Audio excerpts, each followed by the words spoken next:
G'day everyone, how you going? I'm here with my two grandparents, my beautiful Nan Nancy and my grandfather Snowy. Pop, say g'day. G'day.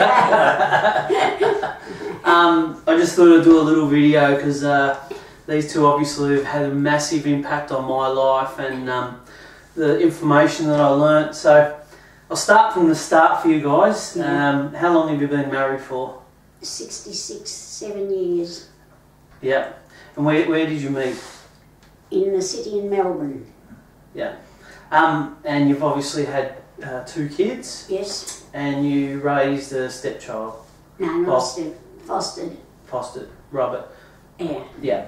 And tell me, well, obviously my grandfather, talk about your first job, Pop. My first job? Yeah. Well, the first job I did was for two shillings to deliver bread. Yeah. My grandfather was a ward of the state.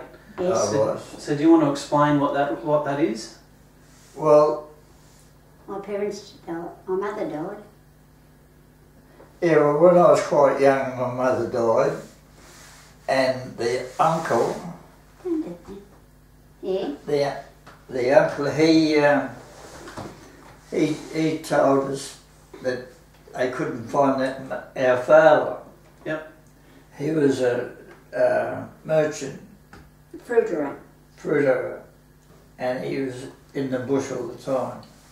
Then he'd come home and I wouldn't even know who he was. Yeah. But then when my mother died, the uncle who took over, he told the state that he didn't know where my father was, and he's got he wanted to put him on the state, yeah, which he did. Well, many years later, one of my niece's husbands found in the paper in Adelaide that he was alive and kicking, and he was living in the same house as we were. It all works out, as far as I can see, is that he had told the state that they didn't know where he was, and with that they put us on the welfare. Mm. So I'll sort of explain, because my grandfather's both got an amazing story. So my grandfather obviously married my nan and started working with the AMP. No. Started in a flower. I was in the army. Yeah, but I'm just talking about when you started at the AMP. Moving yes, forward. that's all right. Yes, going forward. All right, AMP. And you basically didn't have much education, did you? No. And then how long did you work at the AMP for? 40 years. 40 years. And during that time, you obviously raised a family and taught us grandkids. You were the hardest worker I've ever met. When my parents had a farm, my nan and pop retired and came and worked on the farm. Why? Most people haven't got that drive, but you were the most driven man to work. Why do you think that was? Well, I don't know how to answer. You've come from nothing. So you came from nothing and you wanted to better yourself. Yeah. And everything you did, you mastered, so you did it. Well, that's right. That's where I'm very lucky that I got to see that work ethic, and that's why I tried to copy you, I suppose. And that's where I came up with the saying, I heard, I suppose, monkey see, monkey do, which I'm lucky that I had these two as a role model to follow. And obviously, hopefully I'm teaching my son the same. Yes. Yeah. With being married so long, what advice would you give to people to getting ahead? Like, you've obviously done well. What advice would you give to people? Well, you get the idea. You've got to work together. We started with nothing. Yeah. When we came back from our honeymoon, my husband borrowed threepence off my mother to get his fare back to the army camp. Yeah. That's what we started, from nothing, other than the fare to the thing. then we just you just pull together. Mm. You have your arguments, you get over them. You don't walk out and put your hat on and go. Yeah. You fight it out. Yeah. Talk to me a bit about the farm, because Pop, you've learnt so many trades. Like you can do everything. Yeah. How did you learn all this stuff? Well, through the start of being a state award, and I was sent on to a farm in Mount Gambier, and on that farm I learned a lot to improvise. If anything breaks, you can't just run up to a shop and fix it. Yeah.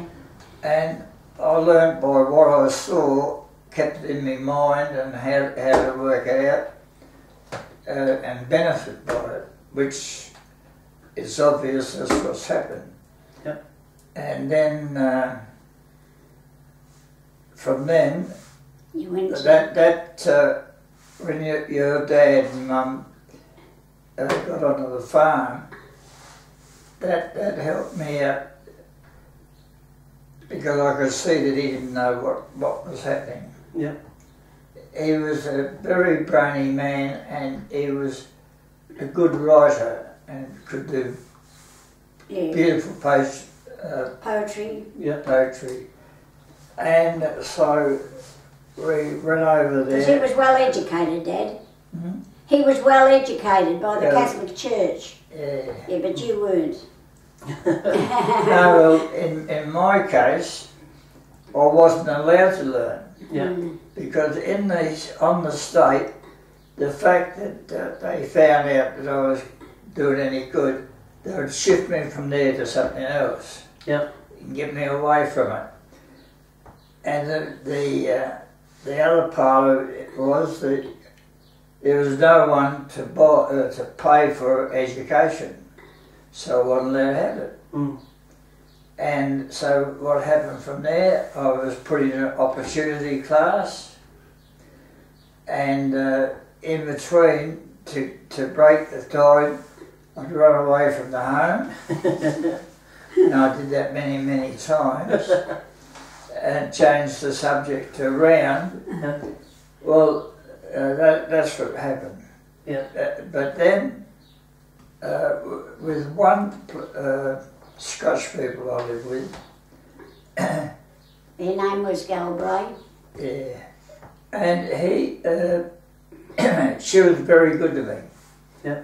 And anyway, I was there until she died, and then the son, who was in his 40s at the time, but could have been 50s, he married a woman that his mother hated.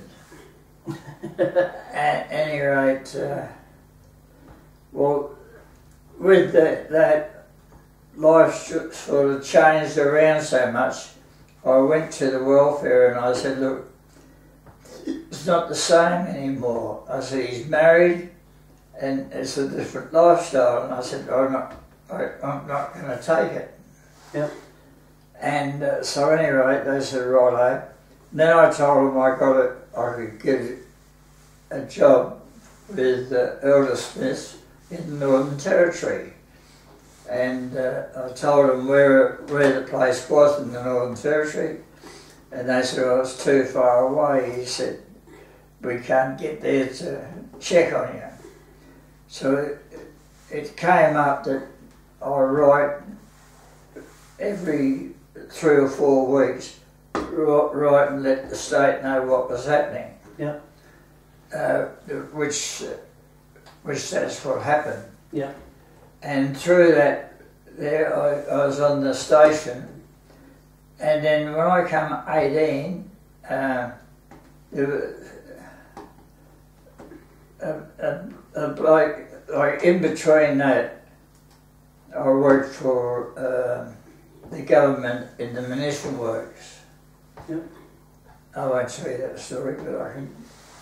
Well, we know that. Nan, I might get you, Nan, to talk about. So when because you guys have travelled the world, I think you inspired me to. There's the phone. No, it's all right. I'll leave it. We'll get it in a minute. You guys inspired me to travel the world and do that. Talk about when Pop started at AMP and when he got his first pay rise. What did you do? Oh. That's when you started your first policy. Yeah, well, I had the policy going before that. No, you started policies, and then every year, every 10 years we went on a trip. Yeah. Yes, and the first one was to Philippines. No. Asia. Yeah, the Asian countries. We did them first. Yes. And then the next one's after that. After that, well, we did. Along the line was I worked for the AMP and I could advance myself by doing things the other people in my group didn't want to do. So I took it with open hands and I went on pretty well from there on. Well, at the end of the first 12 months, I finished up getting more than my boss was, who was Nancy's father. He came home to Adam Street, Burnley, and he wanted Kenny to work with him as a messenger in the AMP. Yeah. And Kenny said that he wouldn't have a bar. He said, well, what about you? And I said, well, I'm a country boy. I don't want to be tied up in the city. I said, we'd already been to the farm in Kingston, haven't we?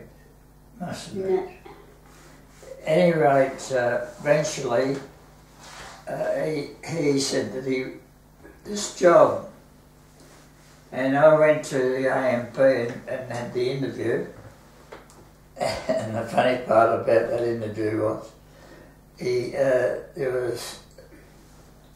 I was to be a messenger and an inquiry desk and what have you. At any rate, I can't think of his name at the moment, the chief clerk. Anyway, he said, oh, well, your background doesn't suit there, but he said, if you're willing to do what you can, we'll give you a go. That's where I think I learnt that from. Because you did everything. If it was there to be done, you always did it or found a way to do it. Yeah, that's right. Again, that's probably something to ask you, Nan. Most people don't save any money. You always taught me to save money for a rainy day. What would you suggest to most people today? Well, don't spend it all every week. Put some away. Put it away and keep adding it up. Exactly. If you can't own it, don't buy it. Yeah, if you can't afford to buy it straight out, don't have it. Yeah. Don't have credit cards and all that type of thing. Yeah. Well, you need a little bit, but to live within your means, that's what... That's right, yeah, live within your means. He's been saying that to me all the time. Live within your means and keep dancing. Yeah. Well,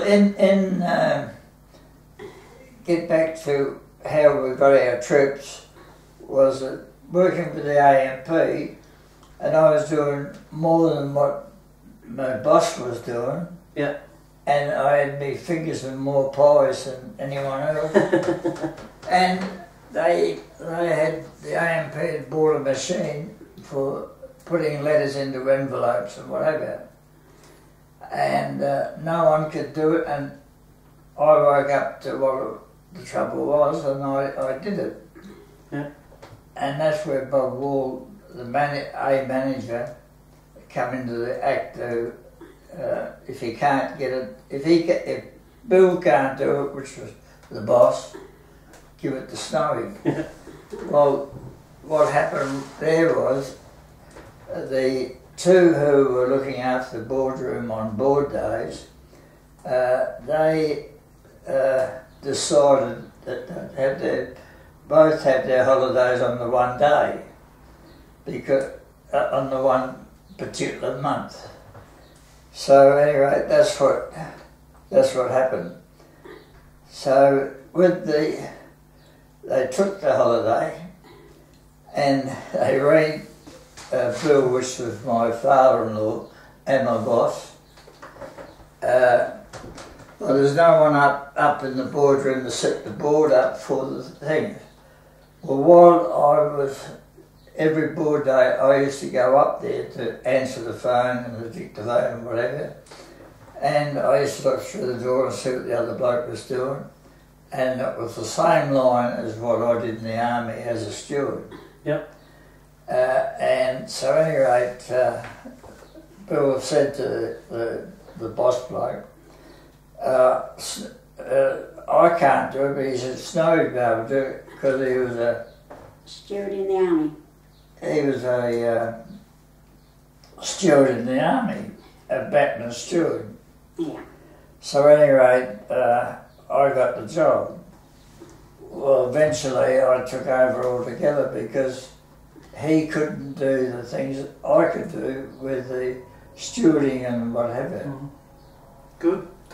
I think that's all we'll leave it for because we only want to give small bits. I'm going to do another one another time, but thanks my beautiful grandparents who I love very much. I love you very much.